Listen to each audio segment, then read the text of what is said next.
Hi there, John Brigman here, talking to you today from the RSA conference. I'm your consulting CISO with CBTS, and I'm here today with Dan Woods from F5. Dan, go ahead and introduce yourself. Well, my name's Dan Woods. I'm the Global Head of Intelligence at F5.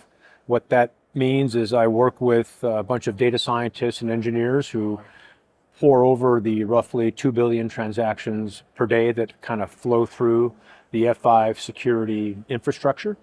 And we look for interesting insights. And then we share those insights with people like yourselves, audiences like yours, and at events like RSA. All right. So from the standpoint of the average CISO who's looking to maybe leverage an F5 appliance, what would you recommend? I know this is a little different than what we were talking about. We were talking about your law enforcement background and how you investigate things. We'll get to that, I promise. But in terms of your solution from a CISO's perspective, the value proposition is F5 has great intelligence. Is that one of the values? We certainly do have a lot of good intelligence because we have visibility into so many cyber attacks. And we don't just, mitigate the attack. We study the attacks, and we pull a lot of intelligence from our telemetry. All of our telemetry is kind of derived from what I call client-side signals. So we have JavaScript that executes inside web and mobile browsers, and we have an SDK that sits alongside the native apps. And the point of the SDK and the JavaScript is to collect a bunch of rich client-side signals that help many of our products make a decision as to whether or not the transaction is associated with something malicious or associated with a good customer. And if it's malicious, we take mitigating action. If it is associated with a good customer, we can take steps to reduce friction, like perhaps not force them to log in again. Okay. We can talk about zero trust, but I know that's a different topic for a different group. So in the sense of the signal intelligence gathering, you've done some interesting investigations that might be interesting for the audience to hear about. So when you think about a recent investigation that the FBI conducted against Genesis, what were your insights that you took from that investigation? I've been tracking Genesis for the last, 4 or 5 years since it first started. And I have to admit, I was blown away by Genesis. For those in the audience who don't know what it is a digital fingerprint marketplace. So not only are there usernames and passwords associated with victim machines, but the malware collects many of the same attributes used to generate browser fingerprints. Yeah, which is how a lot of companies ease that friction for their customers, saying, I've fingerprinted your browser. We know that your browser is you, so we trust you. You don't have to get that push notification. Exactly, and that was a problem for attackers. So now attackers can actually come from a replica of the victim's browser. So that was a huge threat. And Genesis sells these, what they call bots. Yeah, that's the way it was. Misnomer. Okay, because that's definitely the way it was interpreted by a lot of people, that, these are zombie computers that were going out and doing things. Yeah, they're wrong. They're not really bots. It's kind of a misnomer. What they are is a collection of usernames, passwords, and many of the same attributes used to generate browser fingerprints. Okay. And each of their so-called bots is a collection of all of that for an infected machine. Which gives it an identity of a sort. It certainly does, yeah. In fact, I've purchased many of these so-called bots, and because the only way you can identify the true identity of the victim is to purchase the bot. Sure, because then you get their username and their password, exactly. Probably their IP address, assuming it's sort of static. You do, yep. Yeah. But the username is what you're able to key on and identify who the person is. Okay. Because oftentimes, you get access to, 100 of their accounts, and you have maybe 3 or 4 of their email addresses. You could pretty much determine who the true identity of the person. And then we've reached out to these victims and said, do you know your machine is infected? Okay. You've got malware on it. In fact, we know it was infected yesterday at 5. What were you doing yesterday at 5?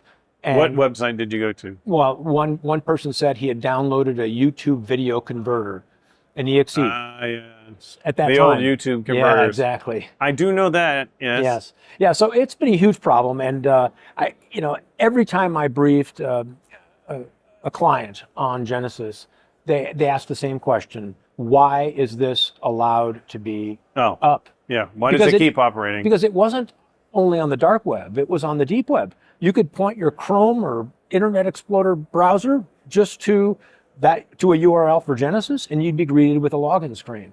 So you didn't. So it was a fully qualified domain name somewhere. Exactly. You did not need Tor to access it. Which makes sense from the criminal standpoint. It makes it bigger sales. Absolutely, yes. So everyone asks, why is it still up?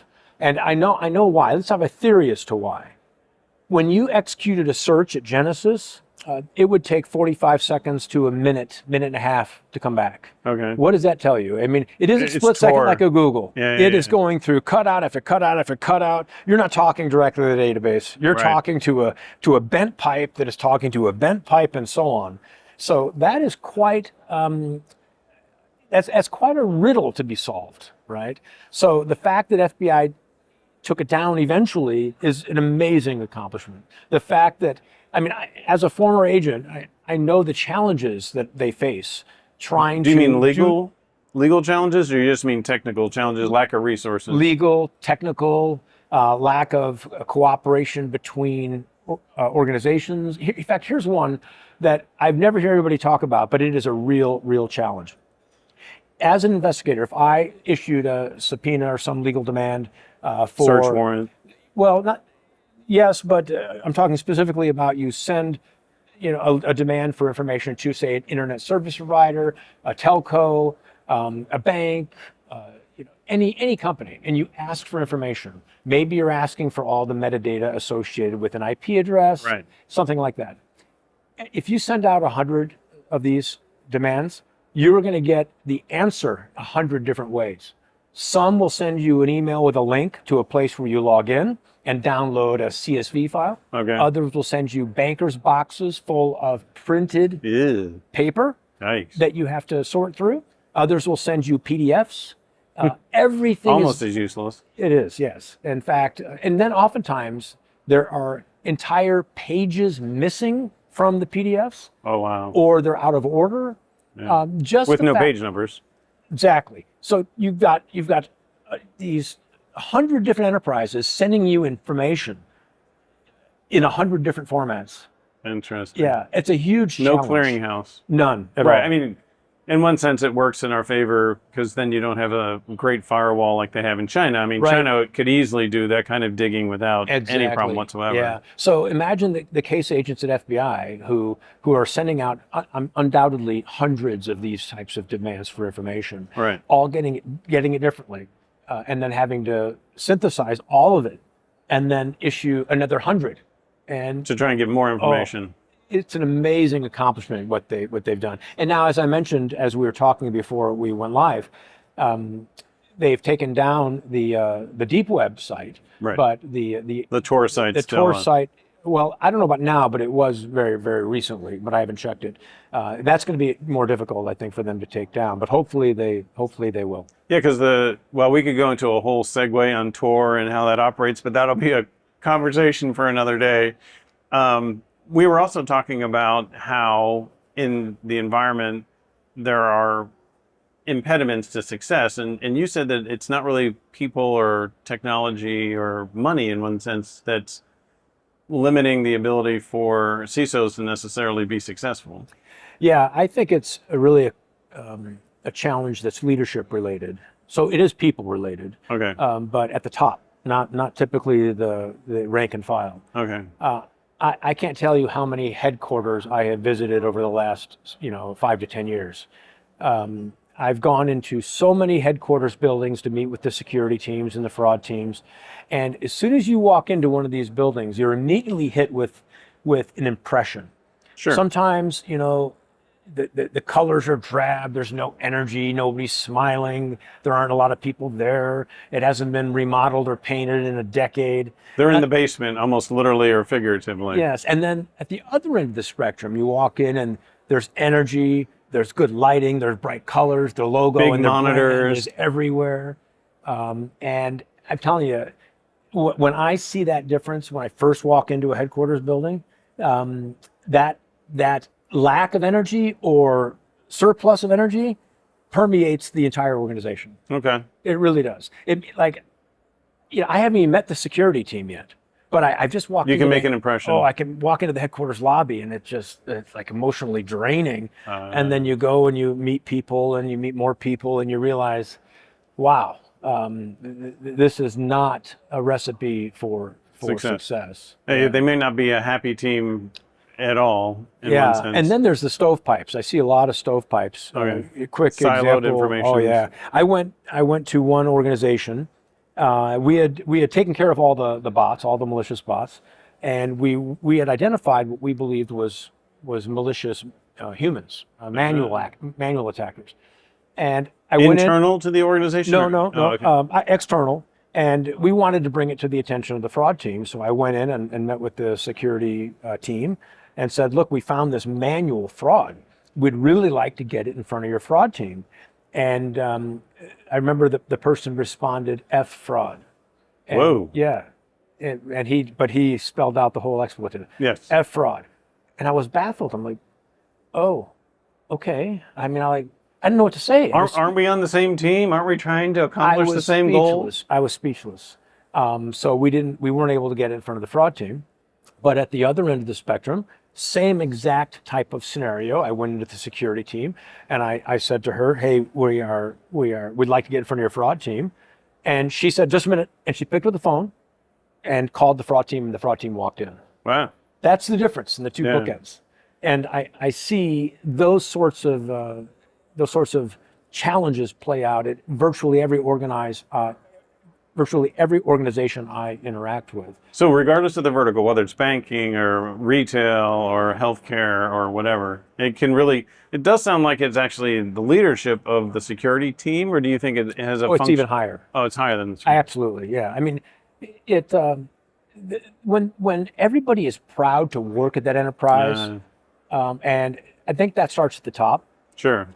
You're happy to go into work. Oh yeah. So if you have all the money, all the tech, but you have unhappy people, for some reason, you're going to fail. Exactly. For some reason, then you're going to fail.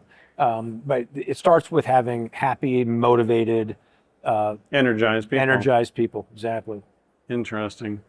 So in terms of maybe in your career in law enforcement, you were able to see ways to motivate folks, or was it really, if I'm going to make up an example, let's say you worked for a police department and the chief of police was, excited and energetic, and that just, he made sure he hired the same kind of people, or do you think it was he just, or she, motivated people that way, or was it?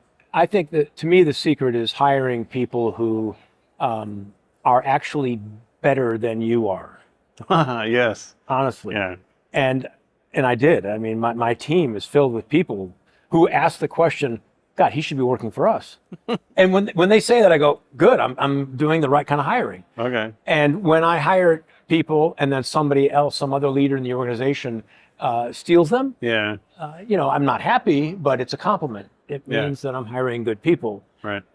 So to me, it's... You got to have a certain level of comfort or confidence to be able to hire people that are brighter than you and go, I'm going to hire this guy. He might take my job, or I might not worry about losing my job. That's right. Yeah, he or she might take my job, but you can't let that paralyze you. You can't. You need to. If you want the organization to be good. Exactly. You have to look out for the organization. It isn't about building a fiefdom for yourself. It's about doing what's best for the company. So I look for the people who can do circles around me technically, and hire them. And it's worked out well so far. And the other thing I see in inexperienced leaders is they're afraid to have an uncomfortable conversation. A lot of people are conflict avoidance. Yes, they are. Yes, they are. They want to be nice. They want to be liked, and they don't want to deliver bad news. Yeah, it's more important to be trusted and respected. So you're going to reach a point. Any young, inexperienced leader is going to reach a point where they have to say something to somebody that they don't want to say, and they're going to put it off to the next meeting. And then they're going to put it off. They're going to put it off, and then it goes from an uncomfortable conversation to an even more uncomfortable conversation. It's kind of like seeing the dentist. If you don't see the dentist for a long period of time, when you do, you're going to pay a dear price. Oh, you don't have one cavity; you have five cavities. Exactly. So it's important to just have that uncomfortable conversation and be completely honest with the person you're leading. You can be diplomatic, but be honest. Always be diplomatic and respectful and have empathy. Right. That's a given. But it can be forgotten. I mean, some people can think that they're being honest and not recognize that they're also being sort of blunt or potentially rude. That's an excellent point. You don't want to confuse being direct and honest with being rude. Right. Yeah. Direct, honest, and have empathy. Yeah. And be diplomatic. Like, we know you spent a lot of time on this application, and we know that you were probably thinking about security as you designed the interface to make it easier for the customer to sign up. But you've made it too easy for the bots to sign up.